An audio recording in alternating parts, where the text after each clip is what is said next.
Hello, welcome to another Geordie Giant Veg. Sorry there hasn't been an update for a while, I've been really busy.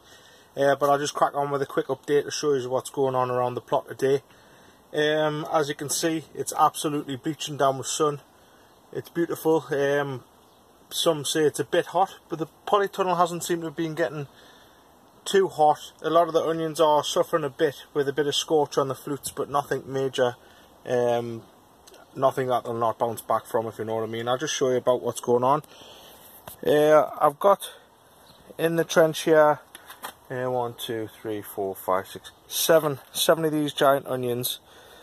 As you can see, they're quite big. Put my hand up on there. I've had a bit of a problem with a few of them though. As you can see, there's 3 of them have got seed heads on, which was expected. Really, when you push onions to their limit, you expect that to happen. So unfortunately I've lost a few onions. I've had to pull an onion out here, which was in here, which was rotting away at the neck. That one I managed to save, it was okay. I've had some problems with the flutes on this one, and the flutes on this one, it's pulled itself around a bit and they're starting to grow out again. I mean, they're not going to be massive onions, these. I'll probably put them in my local show for people to have a look at. My little local show. But, like I say, they're nothing special. But, over here, I've got my big onions in the air pots, in the dripper system. And as you can see, they're still throwing up flutes there. But I've got a bit of a thrip issue, which I'm getting sorted out by a guy from Mike Munchers, Alex Owen. He's sending us some something to get rid of the thrip damage. So as you can see on these onions, they're really big, round, but they've also got like a really tall neck, which are the type of onions I've been looking for a while. Same with this one, it's got like a bit of a curve to it, but those all seem to be the big onions. People are getting with the big curve to them, teardrop shape. So I'm hoping that I get some big onions out of these. I've got 4 in this system. I'll just check the nutrient solution in the tank there. It's fed by this little dripper. Timer comes on every day, well, every 24 hours for 5 minutes, and it just drips the solution through. I've got a big Yorkshire Giant leek there in one of the pots. That'll be a big intermediate leek, I'm hoping. It's not too bad. It's really healthy. Sorry, it's really healthy.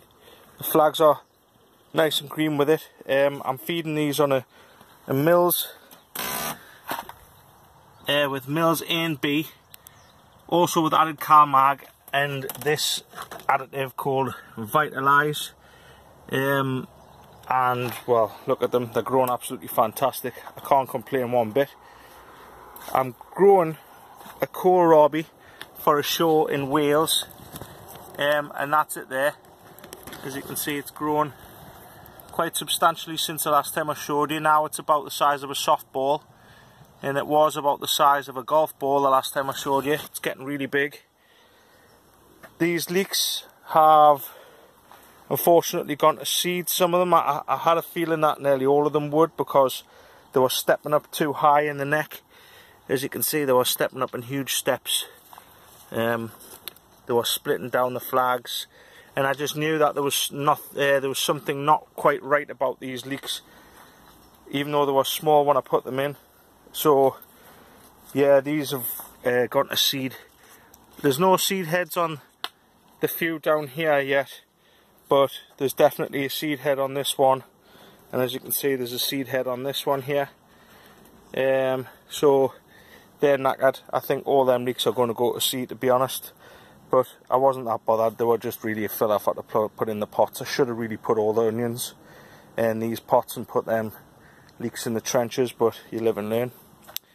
At the back I've got the sweet candle carrots. I need to thin some of these out. As you can see, I've got quite a lot in here, and there's 3 growing really close to each other. So if I just grab that one in the middle, pull it out, And there you go, it's a perfect miniature carrot. No splits, no forks in it. So they would be fantastic for a show, and that's grown in cocoa, so there's no rocks. There's no rocks or stones or anything in cocoa, as you can see. The medium's really fine. This is cocoa with cork from the same company, Mills. And these are fed on the Mills nutrients as well. And the thing is, if you want really nice carrots, there can't be any lumps or bumps or stones or anything in the medium they're grown in, and then they'll not split and fork. So I wish I'd grown 6 or 8 air pots full of these carrots this year for sure, because I think there's going to be some belters in there. So I'll keep them going for the next month and a half or whatever, and see what they're like. I might enter some in the Harrogate show. The Cumbrian Leeks, as you can see, I've got 6 in here. I was worried that they were all going to be cramped in, and they're growing nicely. They need a good watering. They're getting a little bit of a scorch on their flags from the sun, but nothing major, nothing they can't deal with. They're starting to get a couple of little bits of rust on them here and there, which I really need to sort out. As you can see, there's rust here. I don't know if you can see it properly. These little spots of rust. It's an airborne disease, and it's terrible. It spreads like wildfire. I've got to get them sprayed. Do not spray them with WD-40, whatever you do. It is not that type of rust, and I've learned from my mistakes in the past doing that. Yeah, so the Cumbrians are going really good. I've got to get that rust sorted out. The reason I think I'm having issues with the rust is it's because my neighbour's plot has a lot of elephant garlic, and they are absolutely covered in rust, and I think the wind's just bringing the spores over, and they're settling on my leeks and they're causing issues. I've got some the Yorkshire Giant intermediate leeks here, which are spot on. They're ticking along really nice. Same with this one here, just ticking over nicely. But yeah, that's what's going on in the polytunnel. The blue currants, they are just prolific. There's tons of them on here. Too many to pick, really, too many to eat.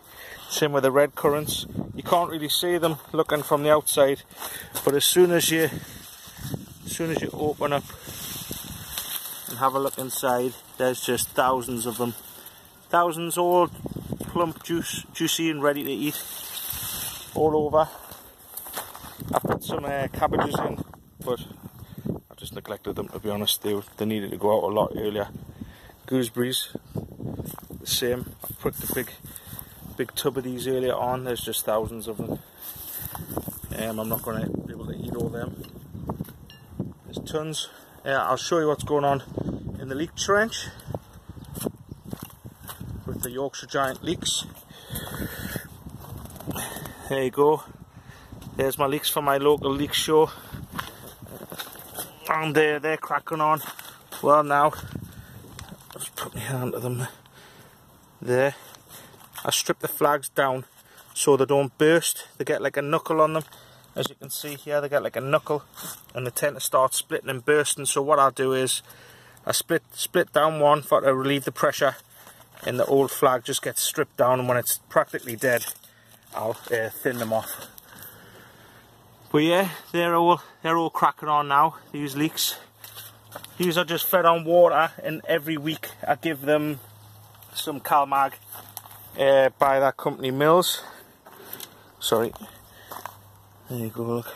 They're looking really nice and healthy. Yeah, I give them, and some of that Vitalised by Mills, I give them some of that as well. Greenhouse, I haven't fed anything yet. Haven't watered anything, sorry, for a few days. I tend to, when I come in the greenhouse,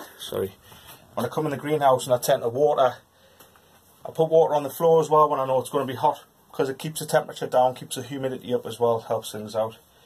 I've got a couple of giant tomato plants here, looking for a mega bloom. for to grow a huge, big dirty tomato on it. Same with this one, got like a mega bloom on there. And a mega bloom, if you didn't already know, is several fused flowers together, and you end up with like 3 or 4 or 2 or 3 tomatoes fusing together and forming one big huge ugly tomato, and that's what you want. They're purely for size, not really for eating. I wouldn't suggest eating them. Yeah, I've got some tomato plants here, some plum tomatoes.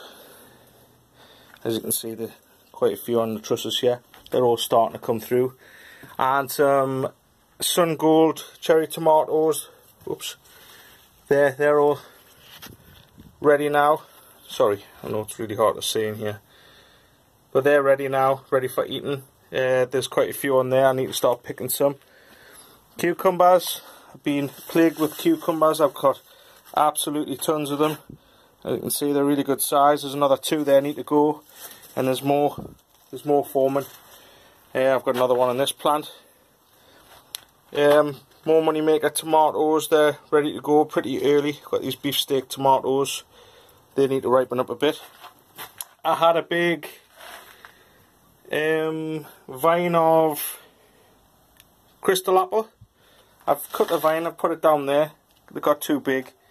And these are the fruit of the crystal apple cucumbers. Really big. I haven't tried them, haven't tasted any, so I'm not sure what they taste like. But I'm sure I'll try them sooner or later. I've got all sorts of chilies going on here. They're all getting pods on now. And they're looking really healthy plants. Over the back there I've got some peppers. As you can see there, some peppers starting to form.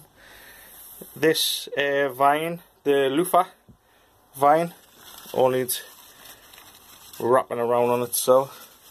I've got 2 loofah plants in there, and they're all grown up this one vine. And as you can see, they get like the flowers on there. These must open and pollinate the males or whatever they are. I can't see anything on them so far which represent anything that looks like a cucumber, like loofah shape. Oh, that might be one there, if you can see it. I'll just try and get that to zoom in. No, it's too shiny. Too sunny. Just see him under there. Tiny little one. Yeah, so, oh, there's a better one, maybe. As you can see it, just here. So that should pollinate. I'm just trying to get these loofahs to grow all the way along this. So that's just a bit of fun. They're from Dale Taunton. So thanks very much, Dale, for them. They're cracking on. I'm not expecting them to go massive, but you never know, you might flick a big one. In my little outhouse bit here, I've got 4 giant cucumber plants. These 2 are from David Thomas, giant cucumber seeds. This one's cracking on really well. This one got damaged and the head was damaged in it, so it's taken one of the side shoots to catch up. And I've set up. Sorry, I'm just rearranging it. And I've set up these little pulleys, so I've got eyes with the string running through all the way there, up to here, up to there, and all the way there with an end on, so I can adjust for length.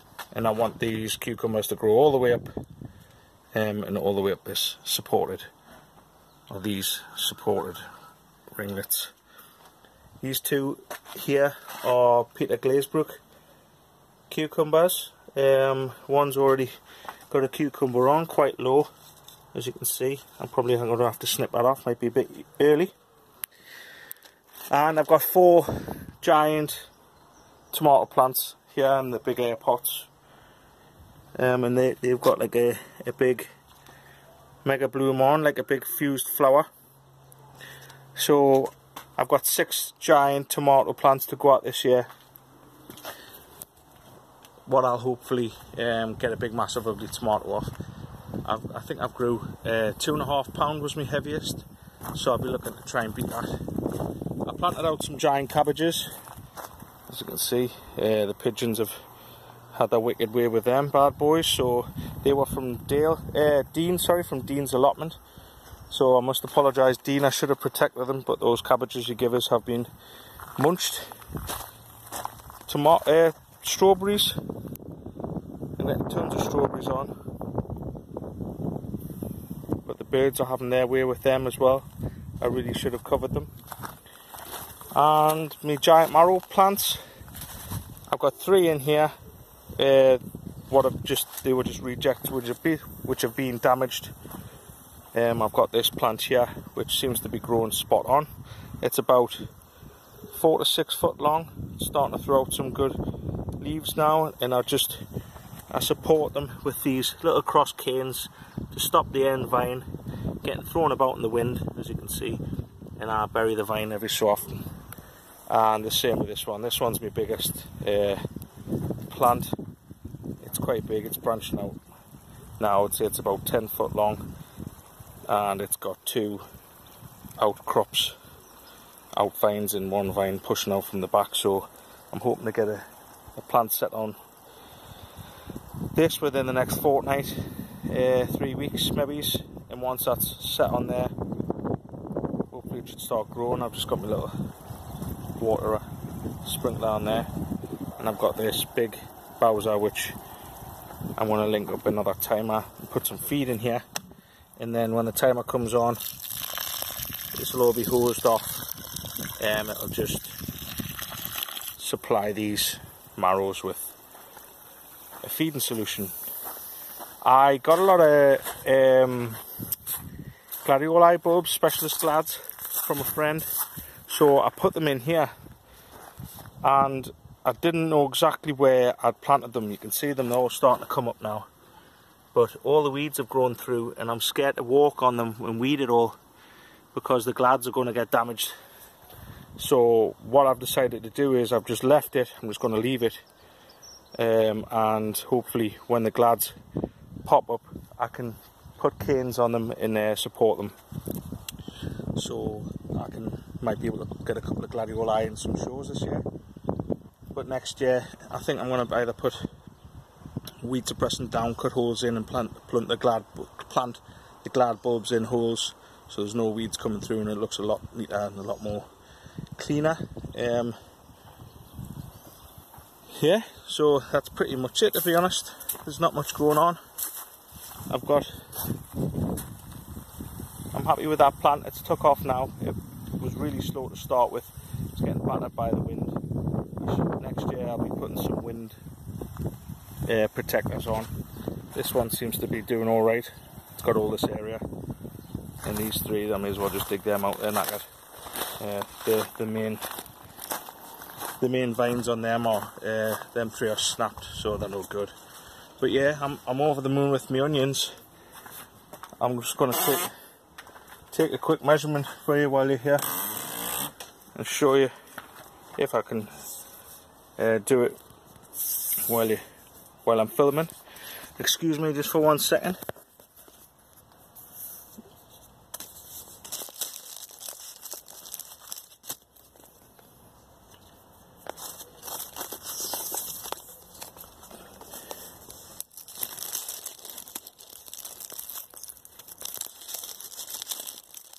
So there you go, the onions are, that one is 20 inches around, which is quite a decent onion, and I'll just show you how long the neck is on it.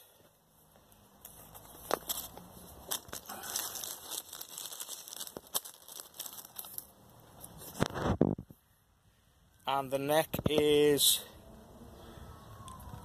20 inches. So 20 inches to the top of the neck, and it's still throwing out new flutes. So that hopefully they're going to be some decent onions. So I'm got my fingers crossed that I'm going to beat my record from last year, which was 11.5 pound. But I'll be happy if they see the show bench, because a lot can happen between now and the bench. But yeah, everything seems to be ticking over nicely. It's red hot outside, but inside this polytunnel it's not massively hot, if I'm being honest. I've got like the side vents on. I've got side vents on all the way around, and I leave this door open all the time now. I just leave it I just leave it chocked open. So there's plenty of ventilation in here. I was going to do some solar fans in here, but I'm not going to bother. That'll be for next year. But yeah, everything's going good. Thanks for watching, and I'll see you again on the next one.